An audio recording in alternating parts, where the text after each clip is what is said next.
Je vous propose en fait trois verres que j'ai sélectionnés pour vous en parler.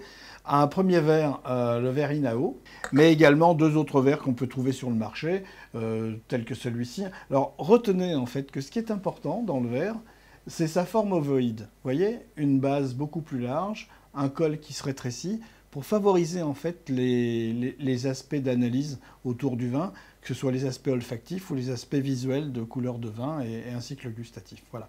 Un autre verre que j'ai pris aussi et qui est un peu plus moderne. Et vous voyez toujours une base un peu plus large, toujours un col qui se rétrécit. Je reviens à mon premier verre, INAO, Institut national des appellations d'origine, au Cercle Neuphil français. C'est le verre de référence qu'on utilisera pour nos dégustations. Je vous invite également à avoir ce type de verre et avoir de plus votre verre référent pour déguster. C'est toujours mieux d'avoir un verre comme un outil et de savoir l'utiliser, voire on apprécie d'utiliser toujours son verre sur ce principe. Voilà.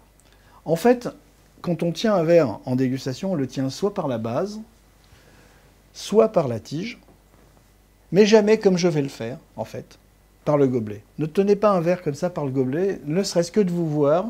Si on vous voit tenir un verre comme ça, on dit tiens, c'est pas quelqu'un qui sait déguster. Et vous voyez, de plus, je l'ai sali au moment où je l'ai tenu.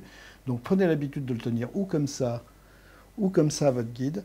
Et retenez que ce verre de référence, c'est le verre Inao.